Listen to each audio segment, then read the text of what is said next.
नमस्कार साथियों, स्वागत है आप सभी का अंकित इंस्पायर्स इंडिया पर। मैं हूं अंकित अवस्थी। आप हैं मेरे साथ में एक ऐसी खबर की चर्चा में जो हाल ही में कतर के लिए बहुत ही ज्यादा इंसल्टिंग थी। इंसल्टिंग इस मामले में कि जिस अमेरिका ने कतर का इतना साथ दिया हो, जिसकी जगह को यूज किया हो सेंटकॉम कमांड बनाने के लिए, उस कतर ने कुछ दिन पहले तो ईरान से बम खाया था और अभी 4 दिन पहले इजराइल से बम खा लिया। कतर की हुई इस बेइज्जती को कतर संभाल नहीं पा रहा है और दुनिया को इजराइल के खिलाफ इकट्ठा कर रहा है।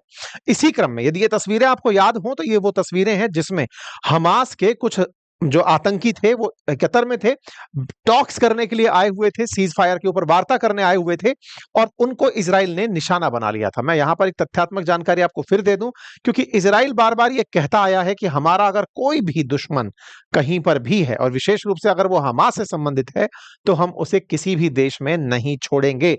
ये कहते हुए उसने कतर पर हमला किया और 72 घंटे में 6 मुस्लिम देशों को निशाना बनाया। ये जो घटना थी 10 सितंबर और 11 सितंबर को हमने अंकित इंस्पायर इंडिया पर आपसे डिस्कस की थी। अब इसी के ही रिटेलिएशन में ये सारे देश इकट्ठे हो गए हैं।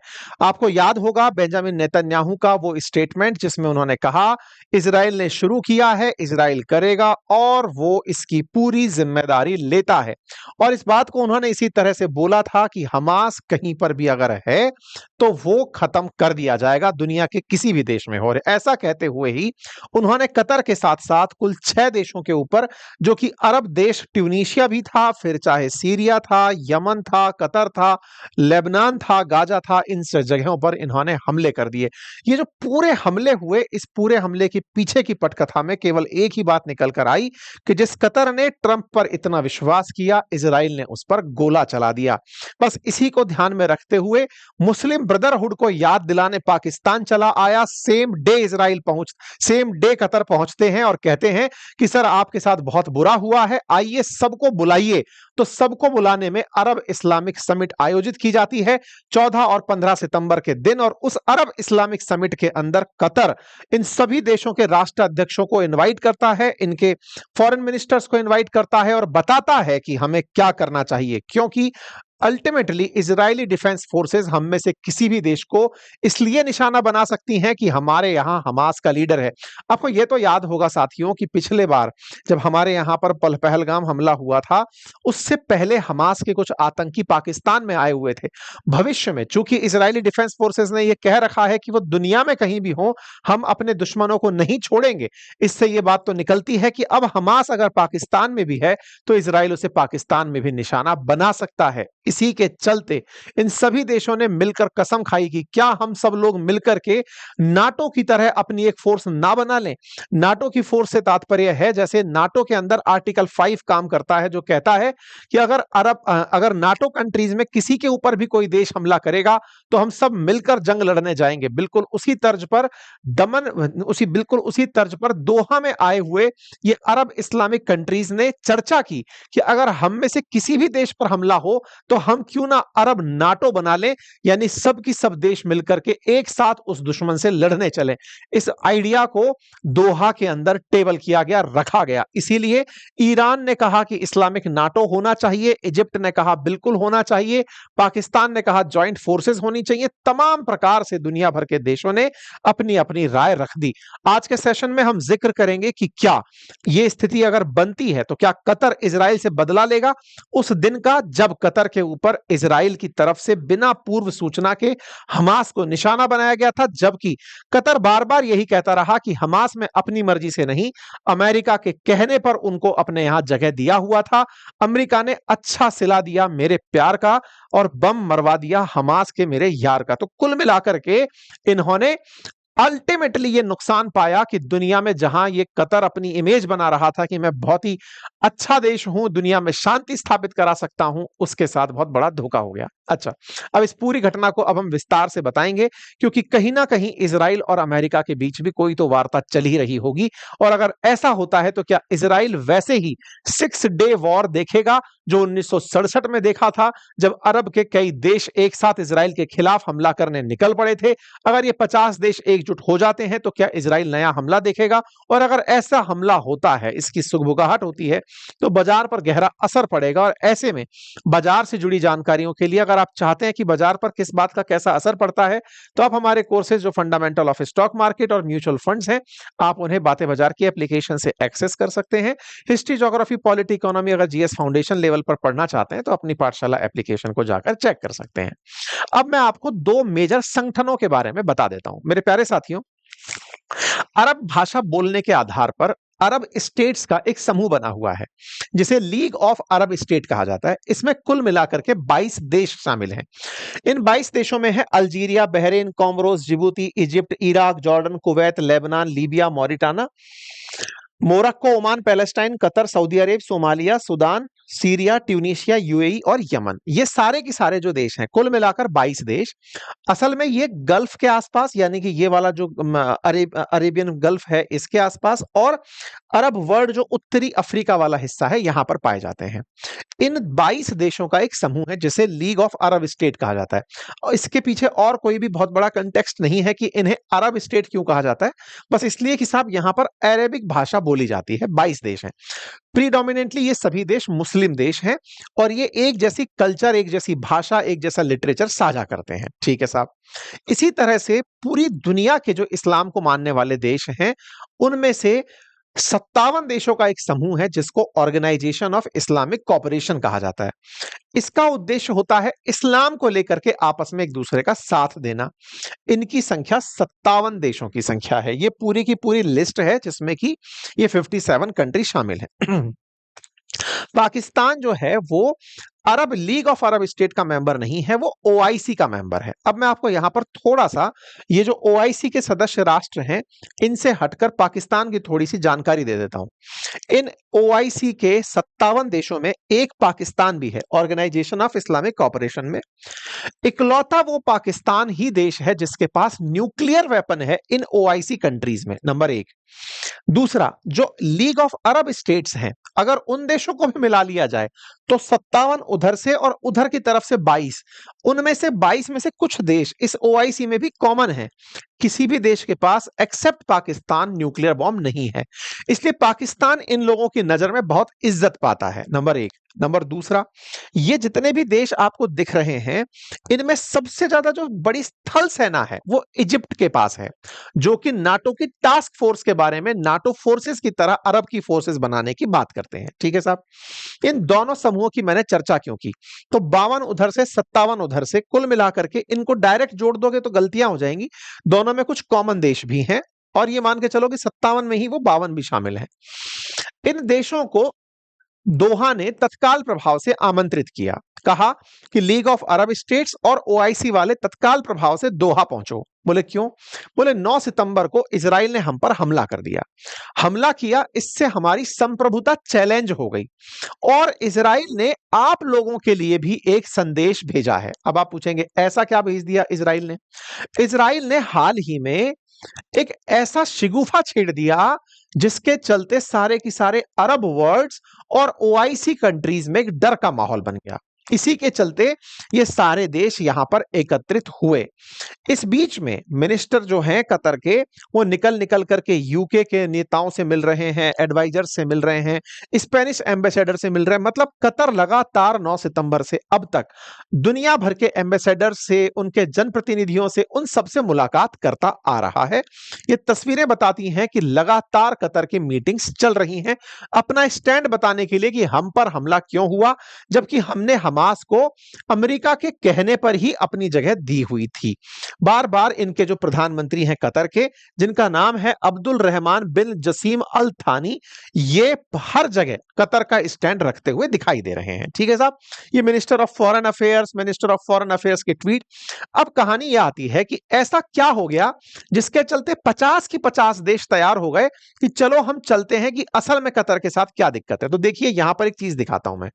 यहां पर एक शब्द लिखा है जिसका नाम है ग्रेटर इजराइल। यह कहानी क्या है इसको इधर देखिए।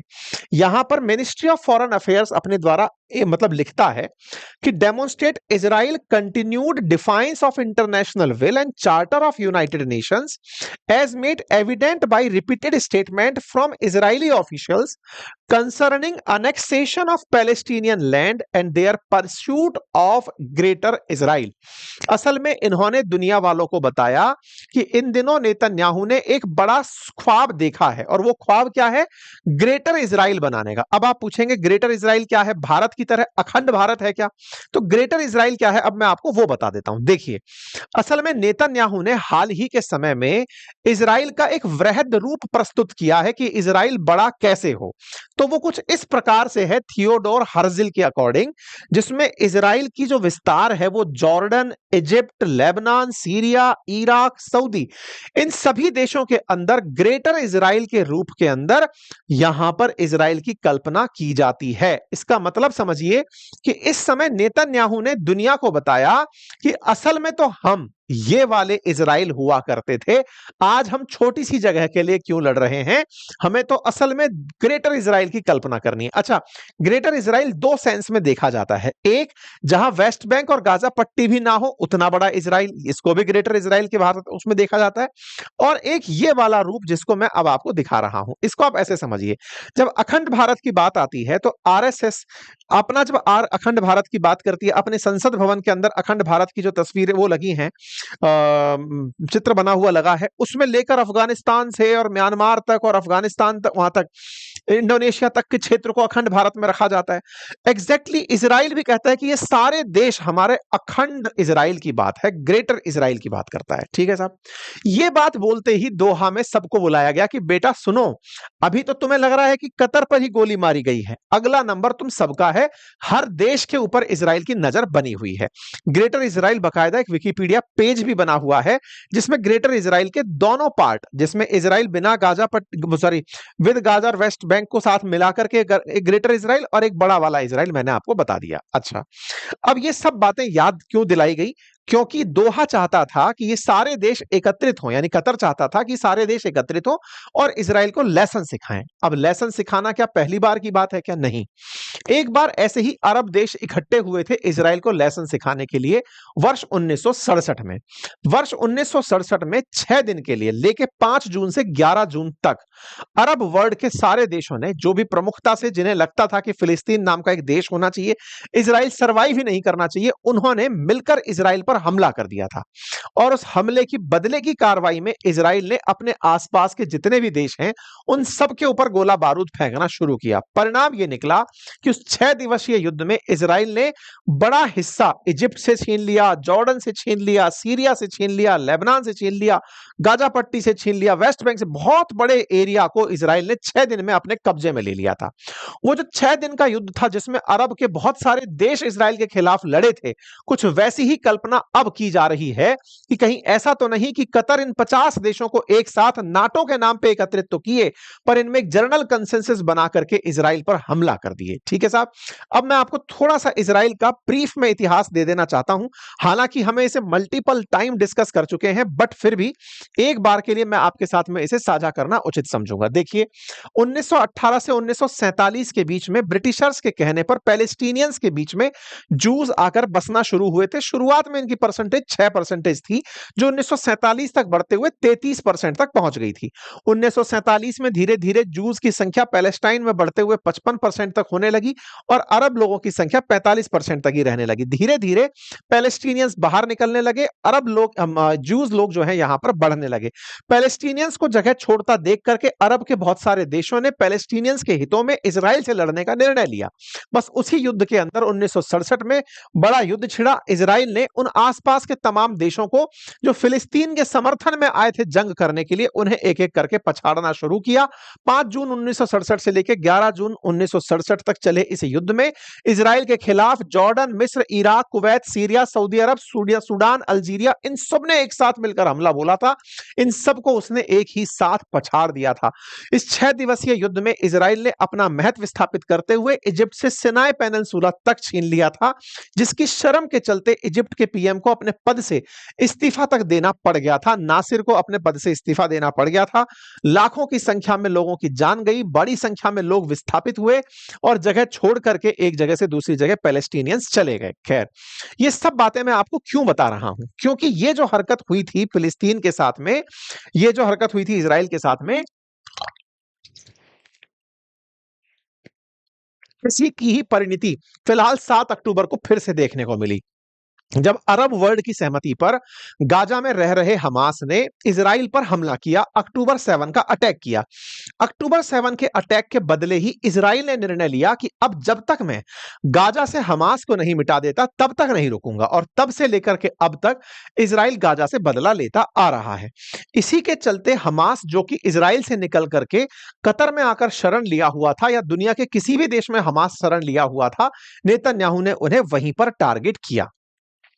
कतर ने ये सारी बातें जो फॉरेन मिनिस्टर्स को बताई थी, ये फिर राष्ट्राध्यक्षों को भी बताई। आज के दिन नाटो बनाने की तर्ज पर बहुत सारे देश आकर के एकत्रित हुए दोहा में।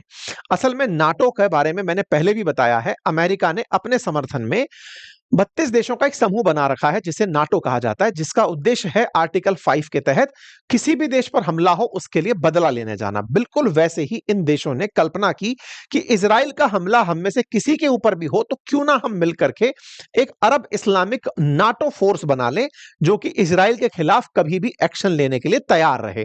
इस प्रपोजल को रखा गया, आज के दिन रखा गया।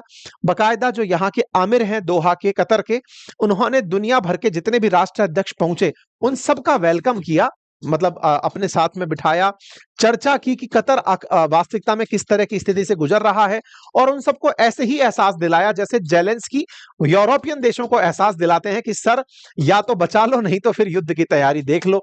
कुल मिलाकर यहां पर पहुंचे जितने भी बड़े राष्ट्राध्यक्ष थे 50 की 50 देशों के, उन सबको कतर के आमिर ने बताया कि देखो आज हम पर हमला हुआ है, अगर सब एक नहीं हुए तो किसी पर भी हमला हो सकता है। कुल मिलाकर के तमाम देश यहां पहुंचते हैं, 50 से अधिक देश यहां पर पहुंचते हैं, सब अपनी अपनी राय रखते हैं, और उन सभी की रायों में एक कॉमन राय थी कि इजराइल को रोकना होगा, और इजराइल को रोकने के लिए ज्वाइंट टास्क फोर्स जैसी चीजें अगर हो तो बेहतर होगा। इजराइल ने यहां कतर ने यहां पर एक चीज साफ करी, और वो ये कि साहब कुछ भी कहो, इजराइल नहीं चाहता कि उसके बंधक छूटे, क्योंकि अगर ऐसा होता तो वो यहां पर हम पर हमला नहीं करता, क्योंकि अल्टीमेटली उसकी जनता जब उस पर प्रेशर डालती है कि बंधकों को छुड़वाओ, तो बंधकों को छुड़वाने के नाम पर नेगोशिएशन करने जिन लोगों को उसने भेजा कतर में, उन्होंने ही बता दिया कि नेगोशिएशन हो कहां रहा है, और उन पर गोला चला दिया। कुल मिलाकर के लगता यही है कि नेतन्याहू चाहते ही नहीं है कि बंधक छूट करके वापस बाहर आए। उनका असल उद्देश्य पैलेस्टीन पर कब्जा करना है, गाजा पट्टी को साफ करना है। तो ये तो हो गया इन सब की चर्चा, ये सभी राष्ट्राध्यक्ष पहुंचे और इन्होंने यहां पर पहुंचकर अपना काम किया। अब सवाल बनता है कि जब 50 देश के नेता एक साथ कतर में बैठे हों, नेतन्याहू उस समय क्या कर रहे थे? नेतन्याहू के पास किसका सपोर्ट है? तो भाई साहब इनके पास सपोर्ट है अमेरिका का। अमेरिका का सपोर्ट है, तो अमेरिका ने क्या किया भाई साहब? इन्होंने संदेश भिजवा रखा था कि देखो मेरे खिलाफ वहां लोग इकट्ठे हो रहे हैं, आपको समर्थन जुटाने आना होगा। बोले किसको भेजें? तो भाई साहब उन्होंने मार्को रूबियो को भेजा, अमेरिका वालों ने। बाकायदा मार्को रूबियो, जिस समय ये सारे देश मिलकर के दोहा में कतर का साथ दे रहे थे, उधर से अमेरिका के विदेश मंत्री इजराइल की यात्रा पर आए। इजराइल की यात्रा पर आए और बाकायदा इनके साथ में उस वॉल पर गए, जहां पर इन्हें वेस्टर्न वॉल पर गए, जहां पर इन्हें इजराइल से सॉलिडरिटी दिखानी थी, हमास के खिलाफ प्रतिबद्धता जाहिर करनी थी। ये वो वॉल है जिसको लेकर के असल में यरूशलेम में बड़ा संघर्ष चलता रहता है। बेंजामिन नेतन्याहू यहां पर इन्हें लेकर पहुंचते हैं और साफ कहते हैं कि आपके और हमारे एक जैसे ही तो उद्देश्य हैं, हमास का खात्मा, हम उसी काम में लगे हुए हैं। हमें बड़ा अच्छा लगा यूएस के सेक्रेटरी ऑफ स्टेट से मिलकर के। बाकायदा मार्को रूबियो भाई साहब जितनी देर तक वहां बैठ करके ये लोग चर्चा करते रहे, मार्को रूबियो पूरे समय इजराइल में बैठे रहे। इजराइल में बैठ करके नेतन्याहू ने पूरी दुनिया को यह बता दिया कि अमेरिका हमारे साथ है। बाकायदा उन्होंने पूरे सारे मैसेजेस लिखे, इसमें लिखा कि it is obvious that Israel has no better ally than America. बिल्कुल वैसा कि वैसा ही America has no better ally than Israel. ना तो तुम्हारे पास हमसे बेहतर कोई मित्र है और ना हमारे पास तुमसे बेहतर कोई मित्र है, हम एक दूसरे के लिए हैं। भाई साहब नेतन्याहू ने पूरी दुनिया को यह बात खूब चिल्ला चिल्ला के बता दी कि दुनिया वालों जान लो, अमेरिका हमारे साथ खड़ा है और इसीलिए ये हम कर रहे हैं। कल तो एक बात और गजब घटी, और उसमें यह था कि नेतन्याहू ने बाकायदा मार्को रूबियो के सामने प्रेस कॉन्फ्रेंस को संबोधित करते हुए कहा कि आपकी जेबों में जितने जितने भी मोबाइल है ना, समझो सबकी जेब में इजराइल है। ऐसा क्यों बोला गया? क्योंकि जो मदरबोर्ड्स हैं या जो चिप्स लगी हैं मोबाइल की, वो सब इजराइल की देन है।